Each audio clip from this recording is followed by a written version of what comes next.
Are all sugars created equal? Let's find out today. It's Coach Ábris, founder of Demi Cycle Protocol, and we helped the past year over 50 high achievers and corporate executives over the age of 40 and 50 permanently get below 15% body fat, fix their sleep and double their natural energy levels without abusing stimulants, without counting calories, or having to follow restrictive diets or train more than 2 to 3 hours per week. And yes, they have also consumed sugar. I am a big consumer of sugar as well, and I am staying this lean on at least 300 grams of carbohydrates per day. How do I do that? How do we succeed? How my clients were able to lose a significant amount of body fat, meanwhile eating a high amount of carbs, particularly sugars. How is that important, and how will I trigger the keto diet's followers today in this video? Well, everything will turn out just in time, but I wanted to emphasize that sugars are not your enemy, carbs are not your enemy, they are not bad for you, and not all carbs and not all sugars have been created equal, right? There are certainly differences, there are certainly different types of carbs or sugars that I would not recommend in the first place to consume majority of the time, and there are ones that I particularly support, and I say that eat it, okay? And a lot depends actually on your lifestyle and on your taste as well. So let's go through everything. Why are carbs important? Carbs are quick sources of energy, particularly for your brains, your muscles, and all over your body. So you use it quickly and rapidly.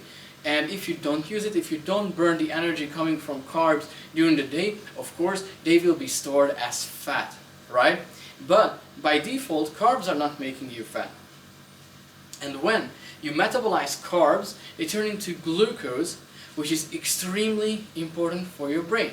When your muscles use the carbs, they become the storage nutrient for muscles, which is called glycogen, and that makes them round and full and pumped. And if you are generally filled with glycogen, so if you had a high carb meal before a workout, the workout will go much smoother, you will have much more amazing pump, and you will feel more muscle strength. So it will be easier for you to push through a highly intense workout if you had carbs before that. And of course, if you don't want to feel weak, small and depleted after the workout, you ideally also load back with a high carb and also a high protein meal after the workout itself. Okay, so this will be the general principle, how it affects your brain, right? So glucose itself is super important. I would say this is a superfood for your brain. Like that motherfucker, Elon Musk, is running like how many? 4 or 5 multi-billion-dollar businesses on glucose. That's one thing that he gets in his sugar intake from donuts and certain processed types of sugar, which we'll be talking about today as well. But the thing is that, okay, basically he chose this path, but his brain is a really high-functioning one, and this is partially due to glucose. Without glucose, your brain just gets slower. Of course, some of the keto diet's followers might argue with this, but certainly everybody can notice a significant decrease in their brain performance when they are completely cutting out carbs. That's another thing, and of course, you can have an efficient and functioning brain after 3 weeks when the carbs kind of like empty out from there, and you can be on keto diet and live like a somewhat complete life, but that's not something that you would particularly enjoy. So if you choose to enjoy life and you don't have chronic diseases that would make it relevant for you to follow a carnivore or ketogenic diet, then just feel free to eat sugars. What really matters is what type of sugars are you eating, right? So you know the benefits. They can pump your muscles up, right? You can utilize them for energy if you're not eating too much, right? You're not exceeding the amount of energy that you burn during the day. You won't get fat from them. It helps your brain performance, and it also calms you down. It also relieves stress. And at night, you fall asleep faster. Because if you batch up majority of your carb consumption, especially sugars, for the evening, and before that you haven't had anything or just like very little carbs, then for majority of the day first, your body was in fat burning mode, because where did it get the energy from? From your fat storages. So this is ideal for fat loss. And after that, when you had your big feast in the evening, right, when you have your big feast full of carbs, it will drive up your adenosine, your tiredness hormone levels. So that will mean it will be easier for you to fall asleep afterwards. So carbs are also useful for this. Okay, now that you acknowledge that carbs are useful, particularly sugars, and glucose is important for your brain, glycogen is important for your muscles, right? You're pumping yourself up, you're staying strong, right? Okay, then what is the next step? What are we doing with this information? Can we eat sugars? Can we not? Aren't we allowed to? Yes, you can eat sugars, but it does matter what type of sugars you are prioritizing. Okay, so let me show you 2 examples today. 2 of my favorites. So, one of them is fruits, the other one is honey, particularly raw honey. Super healthy, also helps you with testosterone levels, and of course, whatever fruit you're choosing, there are multiple hundreds of thousands of health benefits to each of them. Particularly chose apples. Apples stand like personally very close to me. My father is dealing with apple trees, and that has been his life's work. And here in South America, I kind of like apple quality is not even close to what we have in Hungary. But anyway, it's sugar. And apparently, it's healthy. What about honey? Can you eat them? For sure. Honey is an amazing pre-workout. It gives you literally unlimited energy. You don't need too much. And yes, this is also sugar. But the difference between these natural sugars, for example raw honey and apples and fruits, and processed sugars, for example the white sugar that you can find in the stores, or for example candy bars, is that natural sugars are more likely to be used by your body as a source of energy, and processed sugars, they are highly addictive. You are more likely to consume more of them, and also another problem is that they are more likely to be stored as fat. And another thing, I would rather not go into too deep into that, but each sources of carbs has a so-called glycemic index. So how much it spikes your blood sugar levels when you eat them, right? If you constantly have high blood sugar levels, you shouldn't be surprised if you accumulate a high amount of body fat and you get closer and closer to becoming diabetic. I don't think you want that, right? You wouldn't prefer this. So that's why you want to look at sometimes the glycemic index of certain carb sources, certain sources of sugar, but what's most important is that you consider which one of them are natural sources of sugars and which one of them are unnatural, so processed sources. So if I were to set up a tier list of different types of sugars, here's how I would put them. Number 1, the highest quality sugar that you can get is always coming from fruits. Number 2 is the one that you get from raw honey. Number 3 is what you can get from like store-bought, a little bit processed honey. Number 4 is brown sugar, cane honey. So okay, this has been refined a little bit, this has been processed, but brown sugar is still more optimal for healthy consumption, for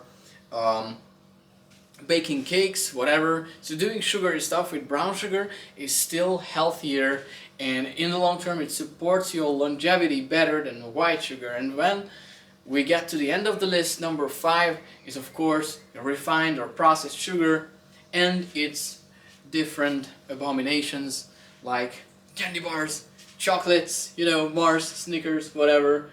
The thing is, I love these. And I can't tell you to stop completely consuming them. So here comes the little loophole, or maybe the little glimmer of hope for you, is that I'm not saying that you should completely cut out processed sugars from your diets.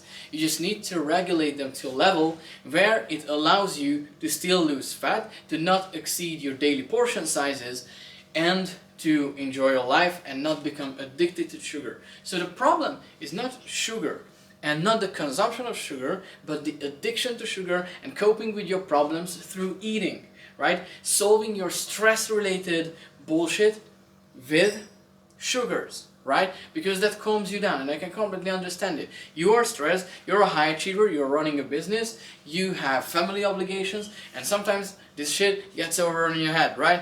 Of course, we love doing these because we are men, we live for the struggle, but sometimes it gets a little bit too much. What do? Well, we open the fridge and we start eating or drinking. That's not the solution, right? I used to be that guy too. Some of my clients, 40, 50-year-old grown men, they used to be that guy too. But they changed their habits and they not quit, but replaced the consumption of processed sugars with natural sugars. They replaced their sweet cravings for candies with eating, let's say, a watermelon salad or drinking a watermelon smoothie, whatever. So they still hydrate themselves, they still get the electrolytes in, they still get the sugars in that's good for their brain, their body, and their overall mental well-being, right? So no problem with the sugar itself, it's just where you get it in from. And you can still eat the candy bars. That's the funny thing about the whole thing, that we have never restricted any of our clients' diet completely. We just told them, eat 80% high protein whole foods and reserve the remaining 20% for your fun foods. Why? So you don't go crazy. And you learn how nutrition works, and you learn how you can apply even a Snickers or Mars bar for a workout, right? So I could, for example, eat a Snickers right now, just go and hit a workout and feel amazing. What would happen? Absolutely nothing bad. I would get a great pump in, and I would know that I have the amount of muscle mass, I have the amount of body weight at this point, that eating just one bar of Snickers and hitting the workout the way I'm hitting them, right? I'm done and dusted in 40 minutes, but I'm going very hard, very intense, right? So with that workout intensity, with this body weight, with this muscle mass, I know that I'm utilizing those, even those processed sugars well. And of course, I have put those habits and lifestyle choices in place which have enhanced my metabolism. Because ultimately, your metabolism is not genetic. Your metabolism has nothing to do with your age. It's mostly your lifestyle choices. So if you keep making the right steps every day, eating a high protein diet, right? Supporting that with a lot of movement, fixing your sleep, fixing your hormones, fixing your different digestive patterns, right? Fixing your gut health, eating more fermented foods, more probiotics, right? Boosting your metabolism with black coffee, green tea, hot sauce, capsaicin, whatever. So using these different lifestyle choices, nutritional habits, all of these different weapons, right, that you can use against fat, you can use against slow metabolism. If you have these in place, some processed sugar, right, 20% of your sugar consumption is, if it is coming from processed sources, having a donut, having some ice cream every once in a while is not bad. So just remember the tier list of sugars, prioritize the ones that are natural, and when it comes to processed sugars, just eat them 20% of the time. So draw this hard limit for yourself, or whatever hard limit works for you, and that will be replaced by the natural sugars 80% of the time. So hope this makes sense, and I'm always advocating for don't quit, replace, right? If you go cold turkey, you're more likely to relapse, because the withdrawals will kick in, and humans are addictive by nature. What do I mean by that? It means that we love being addicted, we love being the slave to our habits.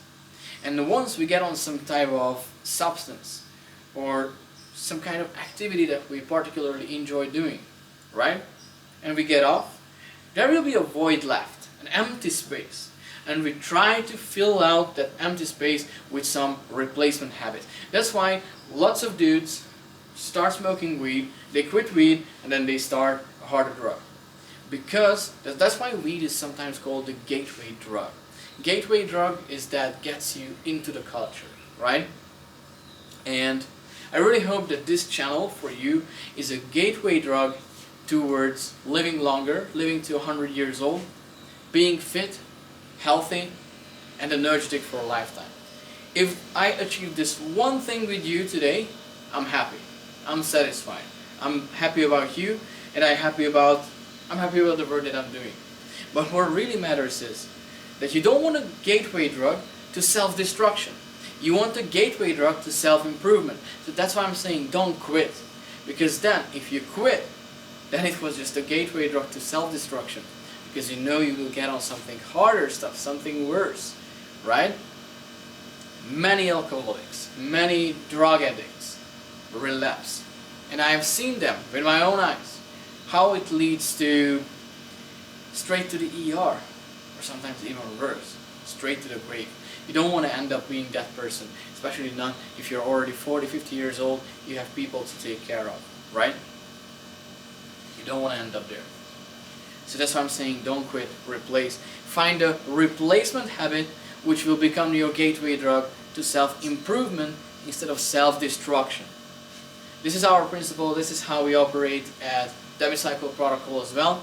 And this is what I wanted you to understand today, that okay, not all sugars are created equal. Some of them are better than the others, but it doesn't mean that you should completely cut out certain types of food, right? It's not gonna kill you. It's never the poison, it's about the dose, it's about the dosage, right? But it doesn't apply for hard drugs. Just to clarify, okay?